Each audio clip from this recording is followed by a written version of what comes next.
Bueno, queridos hermanos, queridos oyentes, queridas hermanas, les saludamos cordialmente aquí de participar con nosotros en esa serie sobre Apocalipsis 17.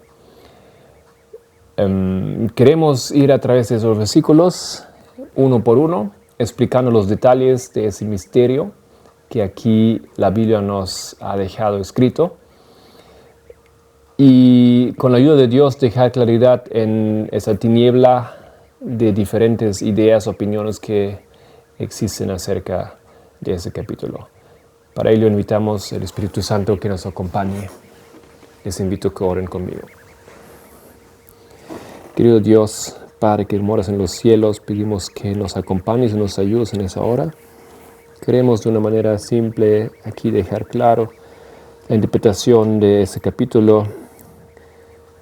Obviamente no pudiendo abarcar la profundidad, pero entrando a un nivel que cada uno puede quedar satisfecho y entender lo que la Biblia dice.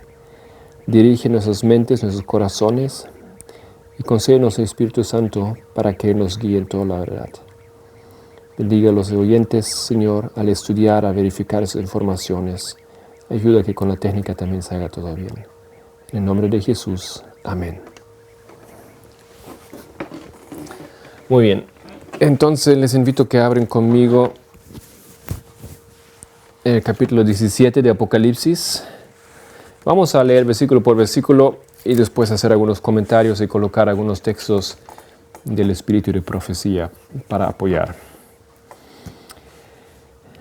Dice así: Vino entonces uno de los 7 ángeles que tenían las 7 copas, y habló conmigo diciéndome: Ven acá y te mostraré la sentencia contra la gran ramera, la que está sentada sobre muchas aguas.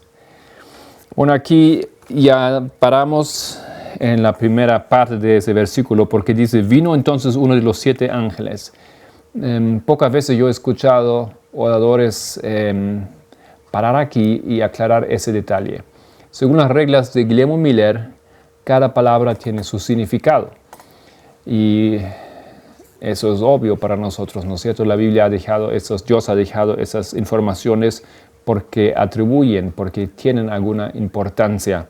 Y dice que vino entonces uno de los 7 ángeles. ¿Dónde están los 7 ángeles? Los 7 ángeles están justamente en el capítulo anterior, capítulo 16. Y ahí ustedes ven desde el primer versículo los 7 ángeles que derraman la copa de ira. Esos eventos nosotros comprendemos acontecerán en el futuro. Después de la ley dominical viene el tiempo de la pequeña tribulación. Después de la pequeña tribulación, cuando Miguel se levanta, empieza el derramamiento de las 7 copas hasta el fin, cuando Cristo venga. Y aquí encontramos bajo el versículo 12 este ángel cual yo quiero defender es aquel mismo ángel que nos presenta Apocalipsis 17. Dice así, Apocalipsis 16, 12. El 6º ángel derramó su copa sobre el gran río Éufrates, y el agua de éste se secó, para que estuviese preparado el camino a los reyes del oriente. Y vi salir de la boca del dragón, y de la boca de la bestia, y de la boca del falso profeta 3 espíritus inmundos a manera de ranas, pues son espíritus de demonios que hacen señales, y van a los reyes de la tierra en todo el mundo para reunirlos a la batalla de aquel gran día del Dios Todopoderoso. He aquí yo vengo como ladrón. Bienaventurado el que vela y guarda sus ropas, para que no ande desnudo y vean su vergüenza. Y los reunió en el lugar que en hebreo se llama Armagedón. Entrando en un pequeño análisis de esos versículos, primeramente nosotros tenemos la información del río Éufrates. Y el río Éufrates es uno de los 2 grandes ríos que corren por Mesopotamia. A menudo aparece en las visiones de Daniel también ese río. El agua de ese se secó, y para que estuviese preparado, ¿qué? El camino a los reyes del oriente. Aquí la Biblia hace referencia a un evento histórico Y nosotros estamos aquí saltando al capítulo anterior para tener una información del capítulo que nos interesa, Apocalipsis 17. Y les muestro aquí una imagen de un artista que se imaginó más o menos cómo se veía Babilonia. Y eso es el gran río Éufrates, que corre al lado o separando un sector de la ciudad. Y ese río literalmente tenía que, se secó artificialmente de parte de los ríos de los reyes del Oriente. ¿Quiénes son los reyes del Oriente? Aquí la Biblia hace alusión a una historia que ustedes conocen, cuando Ciro y Darío vinieron para conquistar el imperio caldeo. Justamente nos ubicamos aquí en la historia del capítulo 5 de Daniel, donde Belsasar estaba festejando y los reyes afuera estaban ya llevando a cabo su destrucción mediante esa técnica. Ellos desviaron ese río. Y porque ellos desviaron ese río se secó, digamos así, y ahí podían entrar por el río y debajo de las puertas de la ciudad entrar, porque las puertas de la ciudad continuaron tipo rejas, así entiendo, debajo del agua. Pero ahí, claro, también recibieron ayuda de Dios para que en realidad ellos pudieran hacer eso, pero eso fue la técnica. Ellos secaron, los reyes del oriente secaron los ríos del Éufrates para conquistar a Babilonia. Esto aquí es la historia de la caída de Babilonia, la conquista histórica de Babilonia del imperio babilónico, lo que es aquí en la estatua la cabeza. Esa es la historia. Pero dentro aquí de las 7 copas, esa historia, por supuesto, es un símbolo. ¿Ya? Es algo que vendrá en el futuro. Solamente para tener presente esa historia de profetas y reyes, tenemos aquí 389, quinto párrafo, para los que no recuerdan bien esa historia o nunca lo han estudiado. Aún mientras él y sus nobles bebían, refiriéndose a Belsasar, de los vasos sagrados de Jehová, y alababan a sus dioses de plata y de oro, los medos y persas, esos son los reyes del oriente, habiendo desviado el curso del Éufrates, penetraban en el corazón de la ciudad desprevenida. El ejército de Ciro estaba ya al pie de las murallas del palacio. La ciudad se había llenado de soldados enemigos como de langostas, y sus gritos de triunfo podían oírse los clamores desesperados de los asombrados disolutos. Bueno, yo no aplico esto, Apocalipsis 16, diciendo que nuevamente en el futuro vendrán unos reyes que se ubican en el oriente de cierto lugar X para conquistar a Babilonia, sino eso es espiritual, por supuesto. Si ustedes recuerdan, tal vez en Isaías 44 y 45, la Biblia menciona a Ciro. ¿Y quién es Ciro en esos capítulos, esos versículos? Vamos ahí, Isaías 44.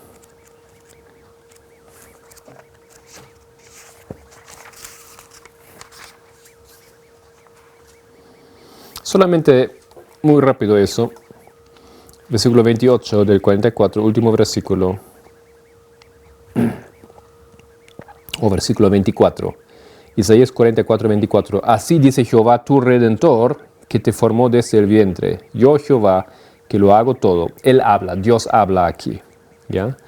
Y él dice, versículo 27, que dice a las profundidades, secaos, y tus ríos haré secar.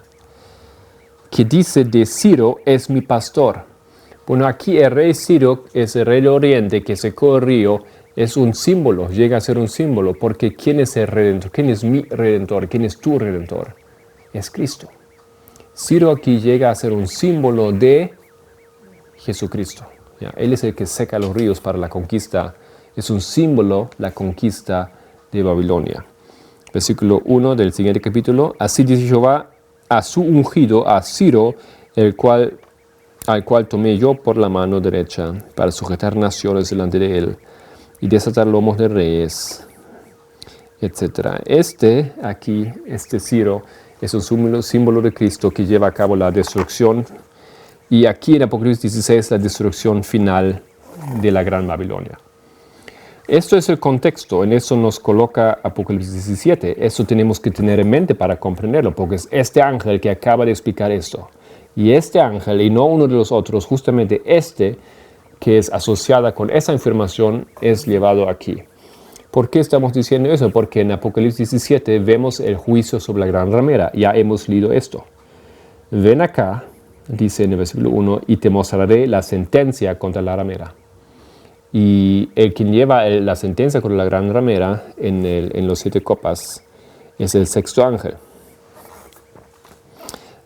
Continuamos un poquito más. Otro detalle del sexto ángel es que él nos presenta las 3 unidades: el dragón, la bestia y el falso profeta. Bueno, y cuando dice aquí que habla, eso significa que saca leyes. ¿Ya? El hablar es un acto de sacar leyes. Aquí tenemos el conflicto de los siglos, un párrafo, 437. Párrafo 1, dice: el hablar de la nación son los actos de sus autoridades legislativas y judiciales. Y cuando esos 3 hablan aquí es porque han sacado leyes. Y la ley que han sacado aquí, que es el punto que lleva que es el asunto por el cual se enciende, digamos, toda la tierra, es la ley dominical. Ya, eso es. Y tengo también un texto aquí que no existe en traducción. Manuscript Releases, tomo 14, Manuscritos Liberados, páginas 96. Y el primer párrafo nos coloca en la ley dominical, porque dice: in making void thy law, the law of Jehovah. Cuando se destruye o cuando se pisotea la ley de Jehová. ¿Ya? Y esa explicación que Elena White a menudo usa se refiere al sábado. ¿Ya? Cuando se destruye el sábado, es la marca de esa ley. Esa fue la ley que fue sacada y pisoteada. Y ahí ven también en negrillas, dice: Satanás está haciendo su último y más grande esfuerzo, etc. En ese conflicto contra los principios de la ley de Dios. Eso es toda la crisis de la ley dominical que se nos presenta aquí. Y luego dice, después de la descripción de Juan en Apocalipsis 16, estamos aquí en Apocalipsis 16, dice, lo está citando a la última parte: he aquí yo vengo como ladrón. Entonces aquí la Elena White asocia la ley dominical, la crisis de la ley dominical, con esa expresión: yo vengo como ladrón. El venir como ladrón es el acto de la ley dominical, es el juicio, es para unos como ladrón que Cristo viene en su experiencia. Eso solamente Apocalipsis 16, esto es el ángel, ese es el contexto que nos presenta aquí la Biblia. De Armagedón vamos a hablar luego. Armagedón, solamente quiero decir, en este momento no es un lugar literal, no es un lugar que existe, no se ubica cerca de Jerusalén, donde va a haber una batalla final nuclear, etc. Esto es también un símbolo, pero vamos a tocar ese tema un poco más tarde en nuestra serie, Dios mediante. Entonces somos listos para volver a Apocalipsis 17. Tenemos ese contexto. Yo quiero decir que esa es la temática de Apocalipsis 17 al igual. Esto es el entorno que tenemos que comprender. Y no habla de otras cosas, habla de esto. Ya es el mismo ángel. Por eso se le dije a ese ángel, tiene la misma cosa aquí que repetir y también expandir. Ya, eso es su tarea. Ok, entonces otra vez, versículo 1 de Apocalipsis 17, ahora con esa información en la mente. Vino entonces uno de los 7 ángeles que nos había hablado sobre el juicio sobre Babilonia, que es una triple alianza que tiene que ver con la crisis alrededor de la ley dominical. Y habló conmigo diciéndome, ven acá y te mostraré la sentencia contra la gran ramera, la que está sentada sobre muchas aguas. Ahora, nosotros estamos usando una técnica que se llama el texto de prueba.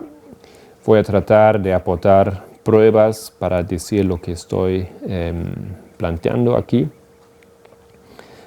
Aquí la Biblia nos hace fácil porque el versículo 15 nos da una explicación inmediata sobre el significado de las aguas que todos nosotros conocemos. Me dijo también, las aguas que has visto donde la ramera se sienta son pueblos, muchedumbres, naciones y lenguas. Más fácil imposible. La Biblia mismo lo interpreta aquí, lo deja claro. Entonces, si la ramera está sentada sobre aguas, está gobernando sobre pueblos, sobre naciones. Esto es la imagen, eso es lo que vemos aquí. Entonces, hay varias historias en referencia a la ramera. Hay varios aspectos que uno puede alumbrar. Apocalipsis de Daniel 11, por ejemplo, trabaja cómo surge, cómo toma la corona del rey anterior, cómo continúa lo que Roma pagana hizo. Y aquí el aspecto es otro, eso es lo que ella hace, cómo gobierna, a quién gobierna, dónde está sentada.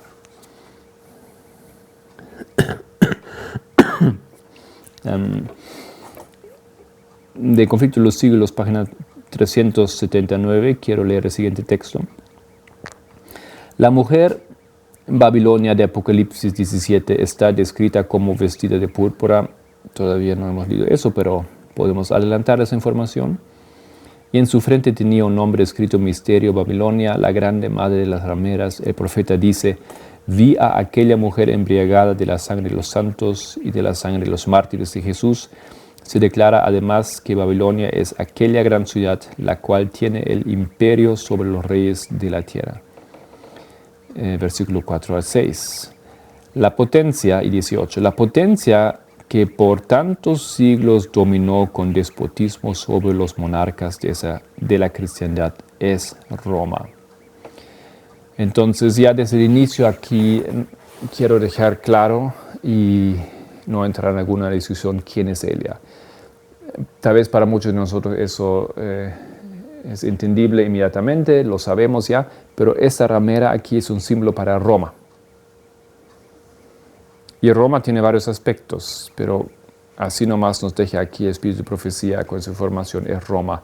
Pero cuando dice que la que por siglos dominó con despotismo sobre los monarcas de la cristiandad, los monarcas de la cristiandad son estos aquí.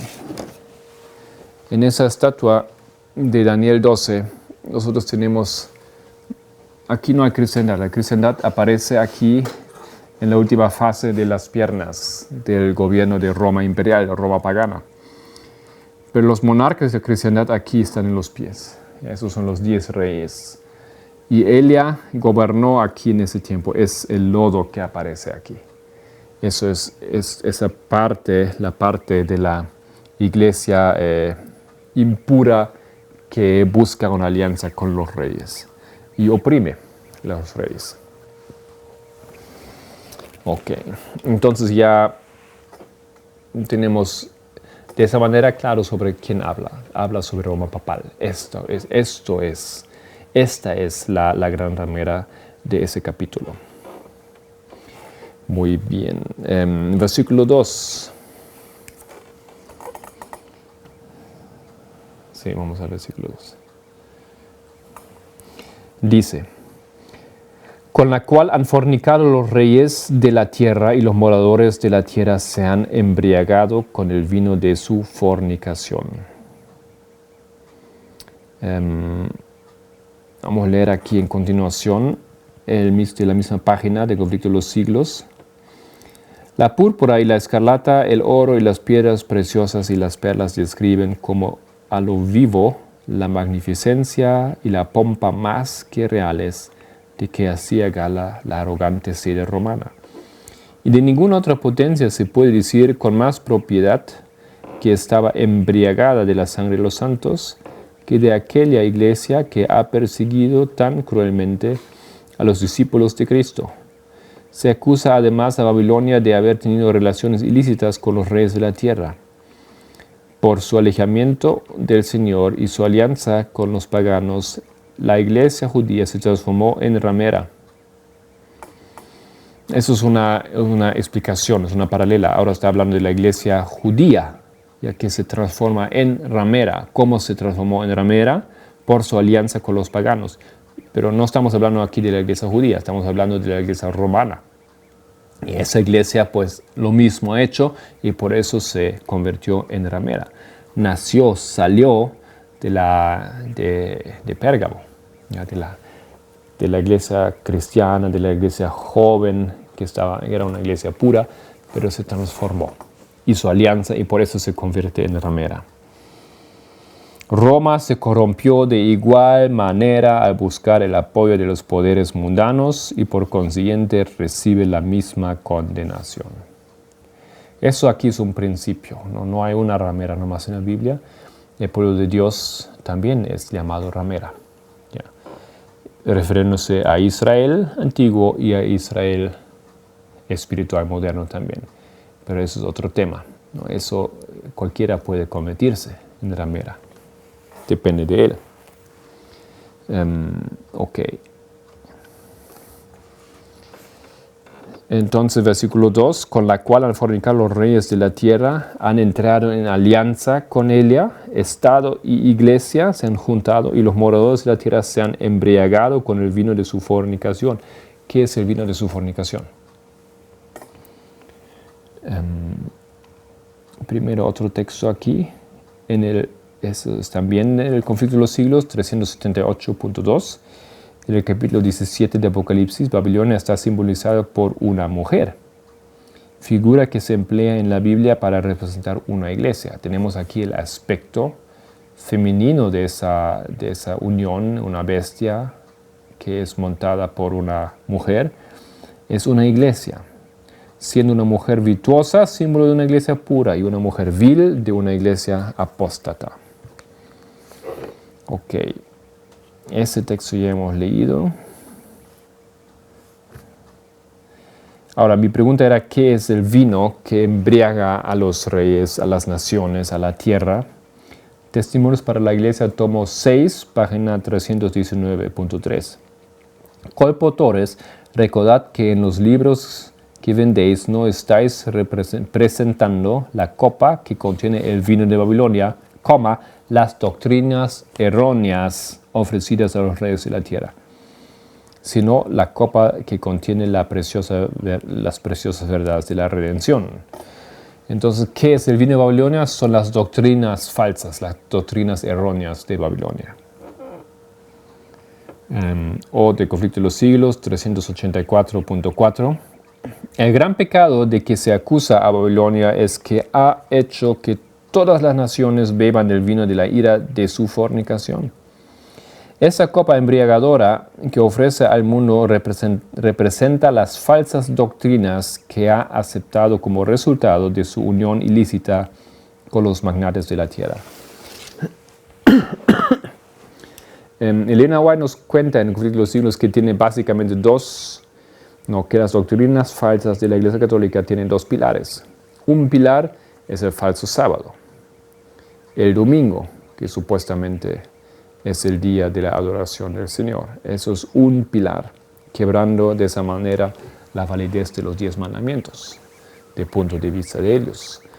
El segundo pilar es la doctrina sobre el estado de los muertos. Y es un hecho muy común en nuestros pueblos que pensamos que una vez muerto, esa persona se convierte en un espíritu y va o para el infierno, o para el cielo, o para algún lugar donde esté, o para el limbo, ¿no es cierto? Y esa idea es completamente errada porque es absolutamente antibíblico. La Biblia no enseña nada semejante, sino dice que los muertos no saben nada, los muertos van a la tierra, ahí quedan, ahí son, se desintegran y ya no son espíritu, no se convierte en un espíritu si ya no son espíritu. Bueno, esos son los fundamentos de la doctrina errada, y podemos investigarnos en cuanto nosotros tenemos ahí todavía dificultad de comprender algo. Y si también hemos bebido en algún momento de esa doctrina, o si nuestros hijos beben de ello. Creo que en los colegios es algo muy común que se enseñan por lo menos parte de esas doctrinas. Bueno, eso entonces en referencia a eso. Eso ha hecho esa iglesia, ella ha ejercido esa influencia, ha dado ese vino a las naciones y los ha embriagado. Ella no tiene que ver nada en realidad con los reyes de la tierra, pero se ha aliado con ellos. Versículo 3. Y me llevó en el espíritu al desierto. Momento, antes de ahí tengo aquí un apunte. Quiero compartir con ustedes Jeremías 51.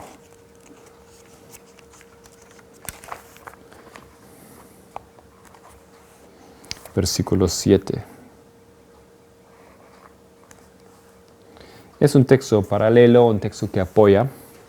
Jeremías 51, 7 dice: Copa de oro fue Babilonia en la mano de Jehová, que embriagó a toda la tierra, de su vino bebieron los pueblos, se aturdieron por tanto las naciones. En un momento cayó Babilonia y se despedazó, gemid por ella, sobre ella tomad bálsamo sobre su dolor, quizá sane. Babilonia, ¿qué Babilonia? Aquí se habla, ¿no es cierto? Se habla de esa Babilonia. Y eso es un detalle de ese enigma, que esa mujer está presente en todo, toda la estatua. ¿Ya? Después lo voy a tocar, que la mujer está sentada siempre sobre esas entidades, sobre esos reyes. Y aquí es una pequeña prueba tal vez, que en esa Babilonia, la primera Babilonia, también se aplica la misma expresión, que ella tenía una copa de oro en su mano. Ella fue la copa de oro, pero embriagó a toda la tierra. Esa Babilonia, eso justamente es la religión pagana, falsa, una religión desenvolvida en contra de la verdadera religión, que fue el veneno de aquí en adelante para todas las naciones. Los que han leído, han podido leer, o han tenido en su mano alguna parte de la traducción. Yo he visto que andan por ahí traducciones parciales en español de ese libro, The Two Babylons.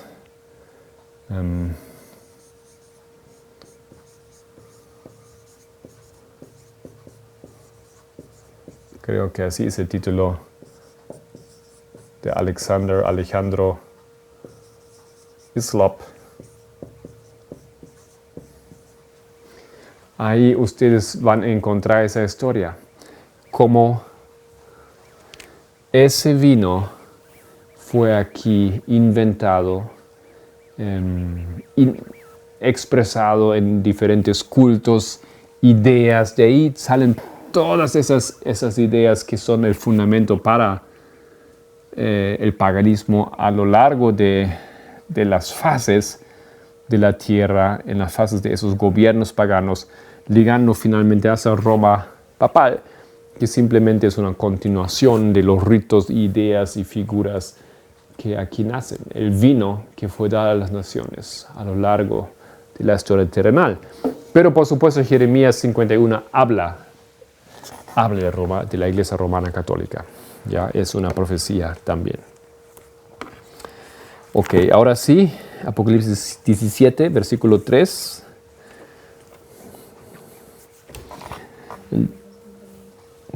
¿Cómo? Dice: y me llevó en el espíritu al desierto, y vi a una mujer sentada sobre una bestia escarlata, llena de nombres de blasfemia, que tenía 7 cabezas y 10 cuernos. Ahora, esa mujer hemos visto brevemente al inicio. Aquí está otra vez una imagen. Él ve una mujer. Ella está sentada sobre una bestia escarlata y esa bestia está llena de nombres de blasfemia en su cuerpo y tiene 7 cabezas y 10 cuernos. A ver si tengo otra imagen aquí. Un poco más completo esa bestia. Aquí están, ¿no es cierto?, las 7 cabezas. 1, 2, 3, 4, 5, 6, 7. Y 10 cuernos. 1, 2, 3, 4, 5, 6, 7, 8, 9 y 10.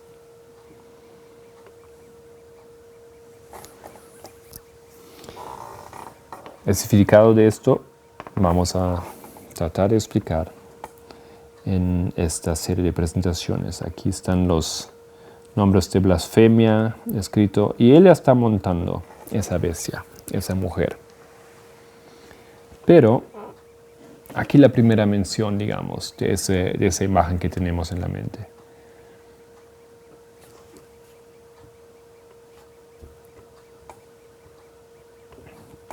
Pero también nos da otra información. ¿Dónde está ahora Juan? Y me llevó en el espíritu al desierto.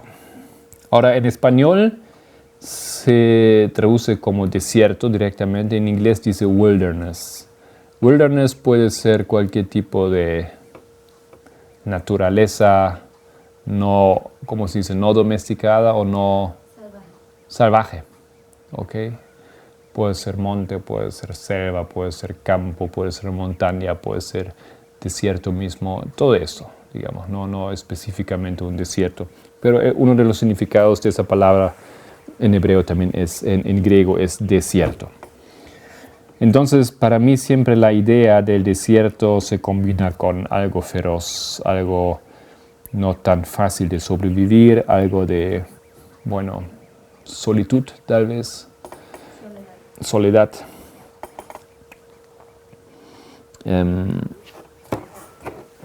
Y esa información, por supuesto, es importante. Muy importante. A lo largo ahora de nuestra interpretación, vamos a necesitar entender esto bien. Cuando Juan recibe la visión,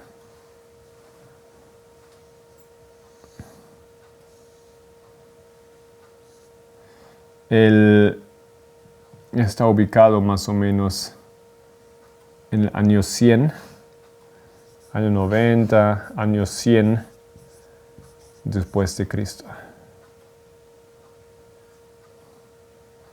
Sabemos que él está en la isla de Patmos, pero él no está ahí por su propia voluntad, sino fue llevado como prisionero. Físicamente, literalmente. Físicamente. Realmente él estaba allá en esa isla. Lo habían colocado, Roma pagana lo había colocado ahí como preso. Entonces el ángel que viene en el versículo 1 a hablar con él va a la isla de Patmos. ¿Está con él ahí? Ya. La pregunta es si el ángel que va a hablar con él fue literalmente a la isla de Patmos.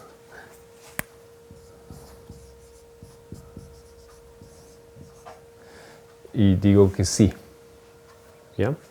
Él recibe toda la visión desde el inicio del libro de Apocalipsis en la isla de Patmos. Ahí él está. Ahí Cristo viene a hablar con él. Ahí se le presentan las visiones. Eso no es de gran importancia. ¿No? Es como si usted tuviera una visión ahora. ¿Dónde la tuvo? Bueno, yo estuve en aquella ciudad, en ese país, ese departamento, en aquel año. No que yo pregunto porque en el versículo 3 se lo lleva Juan en el espíritu, digamos, al desierto, entonces está puesto en otro lugar, ¿no? Ok, lo que pasa aquí ahora es la pregunta que acontece en el siglo 3, que en espíritu Él es llevado al desierto. Entonces, en espíritu, Él es llevado al desierto. Entonces, Él está aquí.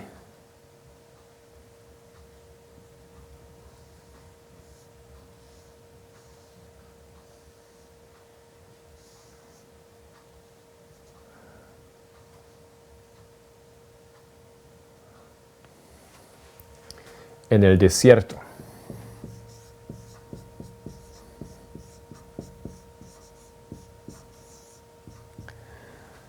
¿Dónde es eso? ¿Y por qué lo pongo como hacia adelante? ¿Por qué no pongo el desierto aquí atrás? ¿Dónde conocemos desiertos en la Biblia? Apocalipsis 12. También recuerdo el desierto por el cual tenían que caminar los judíos después de salir de Egipto. El desierto es un símbolo en la Biblia. El desierto aparece varias veces. Pero cuando Él es llevado al desierto, y nosotros estamos aquí hablando de qué en esa visión, del juicio sobre la gran ramera, entonces es el desierto de Apocalipsis 12.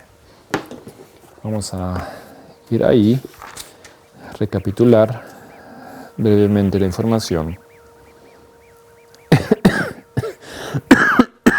sobre esto.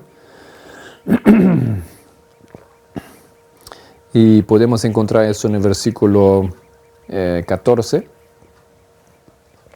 Dice: y se le dieron a la mujer las dos alas de la gran águila para que volase delante de la serpiente al desierto, a su lugar, donde es sustentada por un tiempo y tiempos y la mitad de un tiempo. Entonces, ahí está ahora Él. Esto es en visión, por supuesto. ¿Ya? Eso es transportado hacia el futuro a un tiempo que nosotros marcamos desde 538 después de Cristo hasta 1798 después de Cristo. Esto es la fase del desierto. Ahí Él está ahora, pero en visión. Él ve el futuro. Profecía. ¿Ok? Nada más ahora sabemos en ese versículo, en referencia a su ubicación. Pero aquí la Biblia nos introduce algo muy importante. Nosotros necesitamos entender el tiempo en el cual está Juan cuando él recibe la visión.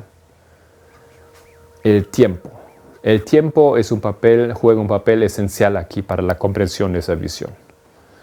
Si no sabemos dónde está, no vamos a entender esa visión. Y me llevó en el espíritu al desierto. Entonces, ¿qué ve él allá? Y vi a una mujer sentada sobre una bestia escarlata. Entonces, esa mujer, ahora que él ve, está aquí. Eso es la mujer. Ella corre, reina, trabaja en ese periodo. Esa mujer le es presentado específicamente en ese momento. También había otra bestia aquí y otra bestia aquí con mujeres relacionadas con esas bestias, pero eso no, en ese momento no juegan un papel. Siguiente versículo, a ver. No, vamos a aportar algunos versículos. Historia de la redención, página 347.2. En el siglo VI, el papado ya estaba firmemente establecido. Eso es lo que pusimos ahí en el diagrama. 538 es el siglo VI. La sede de su poder se hallaba en la ciudad imperial y se declaró que el obispo de Roma era la cabeza de toda la iglesia. Ese título él había recibido en el año 533.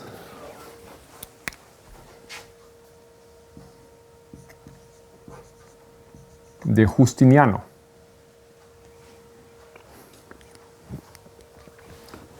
El obispo de Roma, la cabeza de toda la iglesia. El paganismo había cedido su lugar al papado.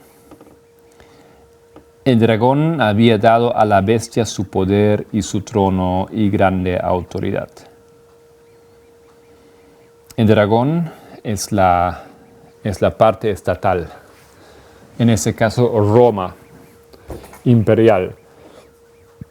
Y Roma imperial en ese momento tenía solamente la parte del oriente, tenía el imperio bizantino, pero en el occidente tenía los 7 reyes que servían al Papa. Eso es Roma. Este conjunto le dio esa autoridad, el poder y su autoridad y su trono.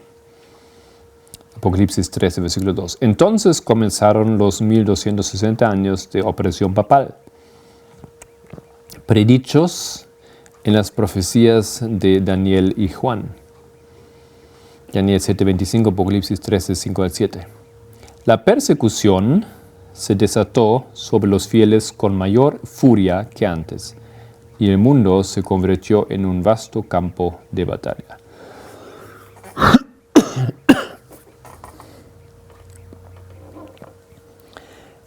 Siguiente página.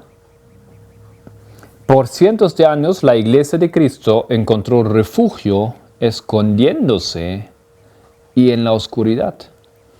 Así dice el profeta. Y la mujer huyó al desierto, donde tiene lugar preparado por Dios para que allí la sustentan por 1260 días. Entonces, eso es aquí la historia de Elia, ¿no? Elia, eso es la edad medieval, comienza en el siglo VI.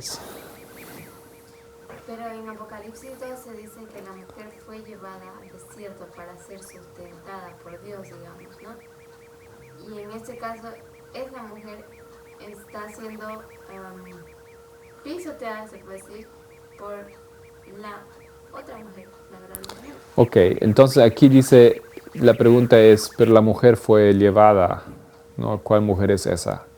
¿Es una mujer que pisotea a otra mujer? Porque una es sustentada por Dios y la otra la persigue. Nos recordamos aquí del conflicto de los siglos, última parte, siendo una mujer virtuosa, símbolo de una iglesia pura, y una mujer vil de una iglesia apóstata. Esas son justamente las dos grandes mujeres de la Biblia, simbólicas. La mujer vil y la mujer pura. La simiente de la serpiente, la mujer vil, la iglesia vil, y la mujer pura, la simiente de la mujer. Y esa mujer, que es la iglesia verdadera de Dios, que es la iglesia pura, es presentada en Apocalipsis 12 justamente. Y la otra mujer, la mujer vil, es presentada en Apocalipsis 17, de una manera más clara que en otros lugares. Entonces sí puedes decir que una mujer pisotea a la otra mujer. ¿Ya?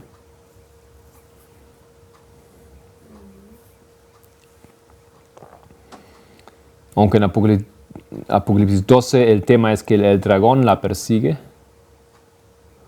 es la mujer, es otro aspecto de esa mujer vil. Muy bien.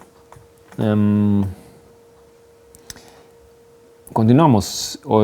Historia de la redención. En el siglo VI, ¿no? Ya leímos eso, ¿no? Y cuando dice, el dragón había dado a la bestia su poder y su trono y gran autoridad, recapitular historia. ¿Está bien si decimos eso o ya? Eso ya. A lo rápido. Aquí tenemos 3 cosas que acontecen.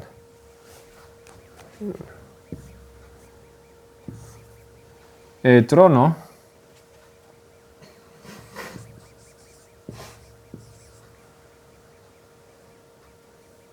Su poder, su trono y gran autoridad.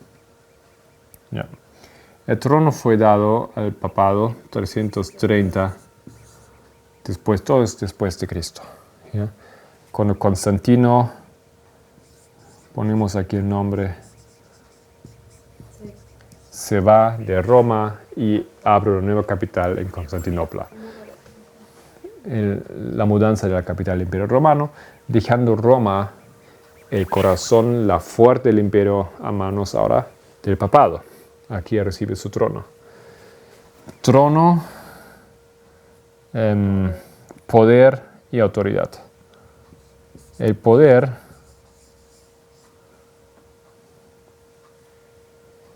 vamos a sacar un poco aquí.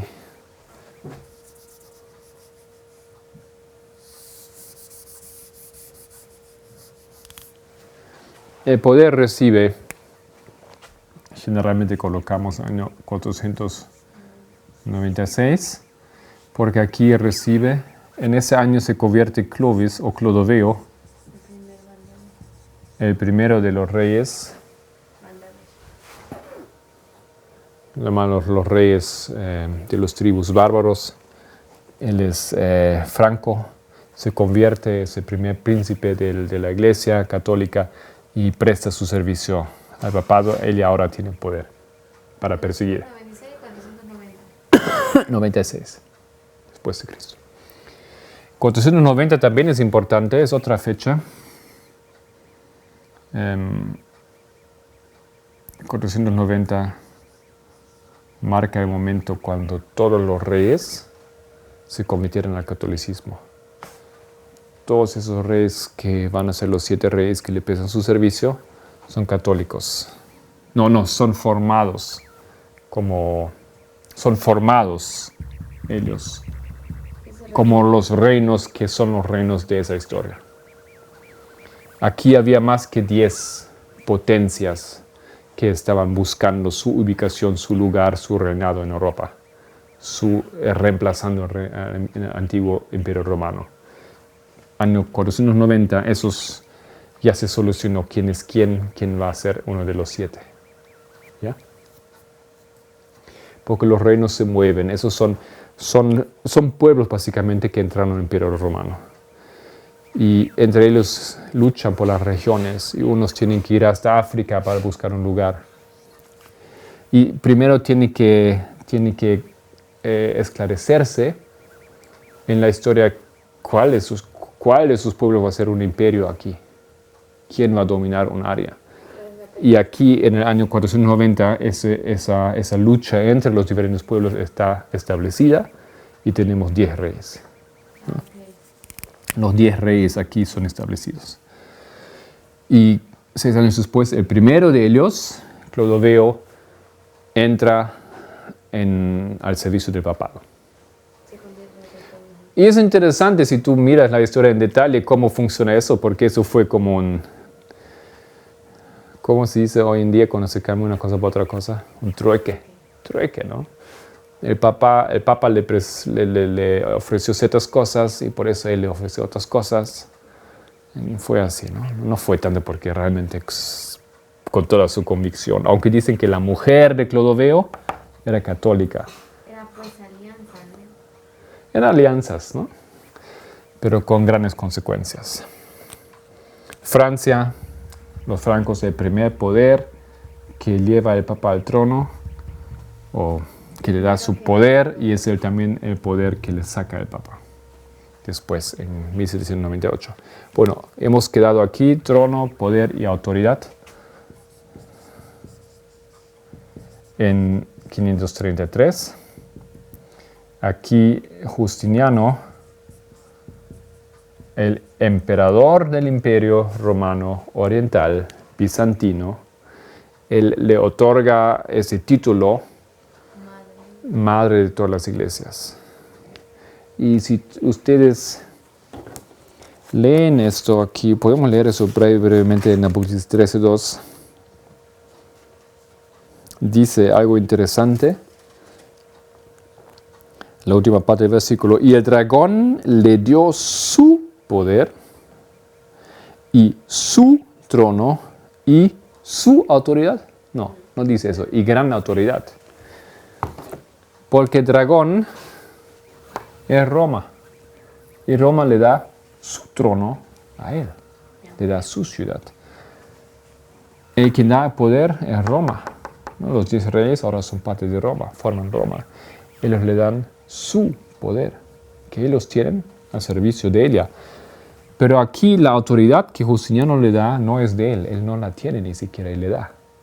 Simplemente es la cabeza de los monarcas en la tierra, pero Él le da autoridad de la nada, digamos. Por encima de otras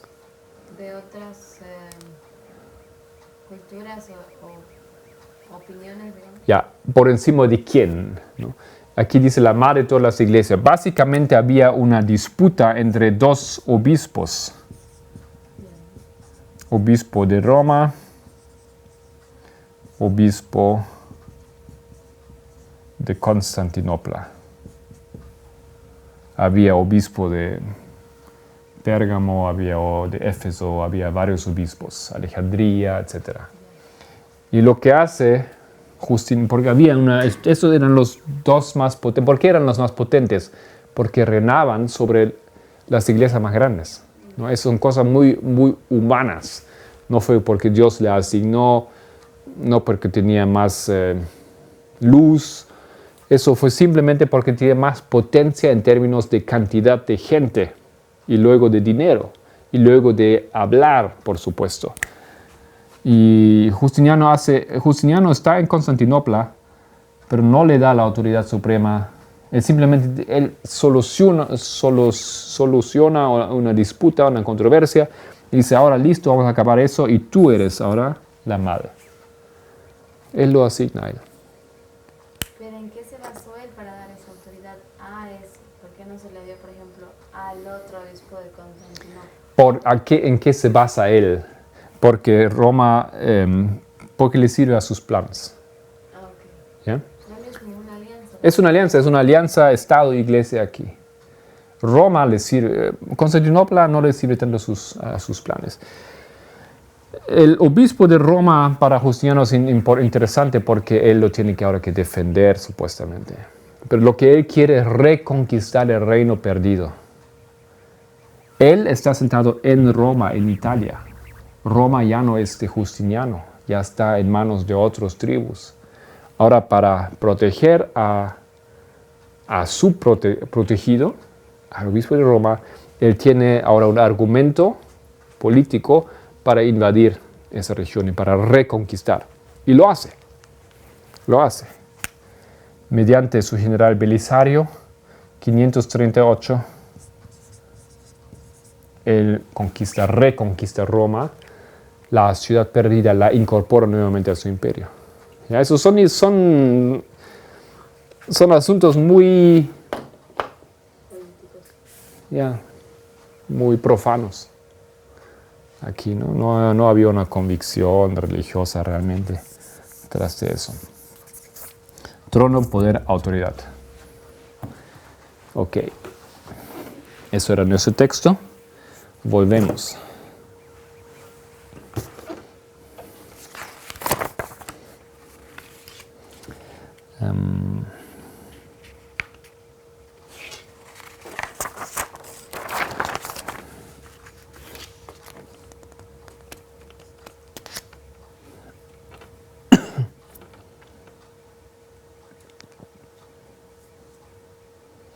Ok.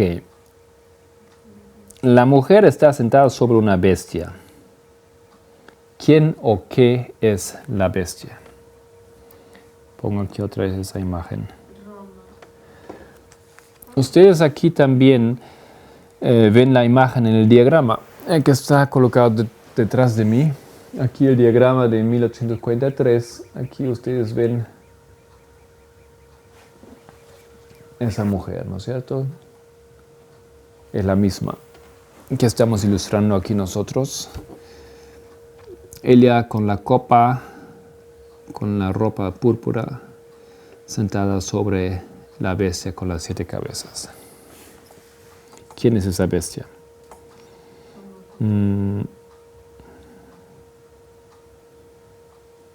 Ya hemos leído Historia de la Redención 347. No, voy a volver aquí.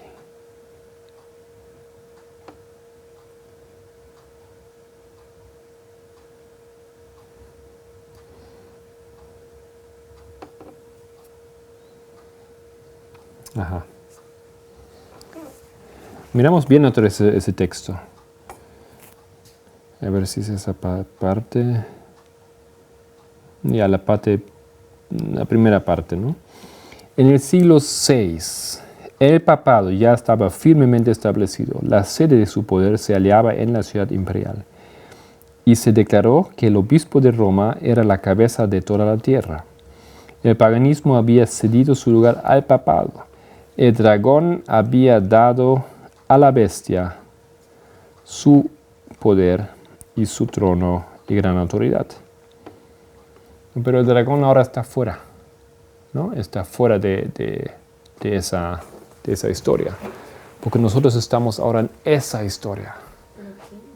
El sexto siglo en adelante. Ahora el dragón que está manejando esa historia, el dragón es un símbolo para Satanás, pero Elena White dice también para Roma. Hablando de Roma imperial. Entonces Roma imperial, Roma pagano, había dado su poder ahora a esta bestia aquí. Y esta bestia nosotros sabemos es el papado. Aquí tenemos ahora, empieza a complicarse la cosa porque tenemos ese misterio. Esa mujer, todo esto aquí es Roma pagana, Roma papal. Pero tenemos dos figuras, dos símbolos, la mujer y la bestia. ¿La mujer quién es? Roma papal. ¿La bestia quién es? Roma papal. Entonces aquí se nos empieza a aclarar un poco ese enigma que vamos a tratar de descifrar. ¿Cómo puede ser que la mujer Roma papal y la bestia Roma papal? Pues es una instancia ahora. ¿Ya? Es una potencia en que tiene dos aspectos.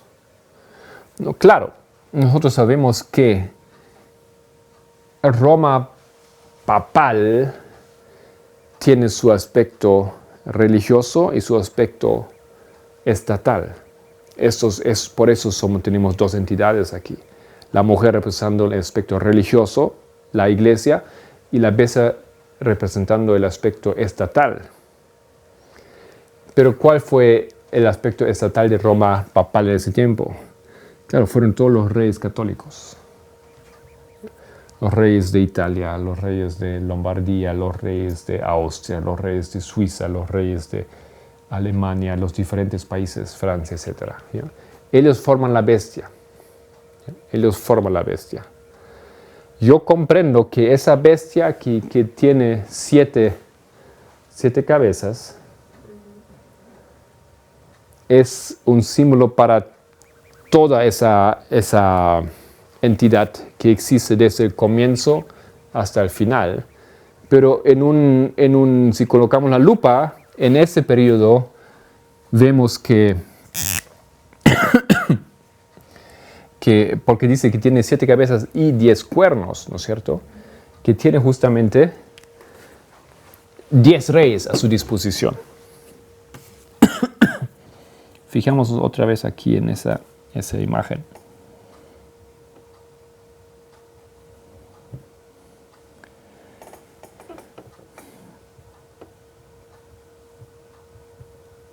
Aquí tenemos 10 reyes y esos 10 cuernos, 10 coronas, 10 reyes. Y esos son los 10 reyes a los cuales se desintegra el Imperio Romano. Aunque 3 de ellos son arrancados, también al mismo tiempo continúan, ¿no? Su territorio se incorpora en el territorio de otros. Que de una manera continúan siendo 10.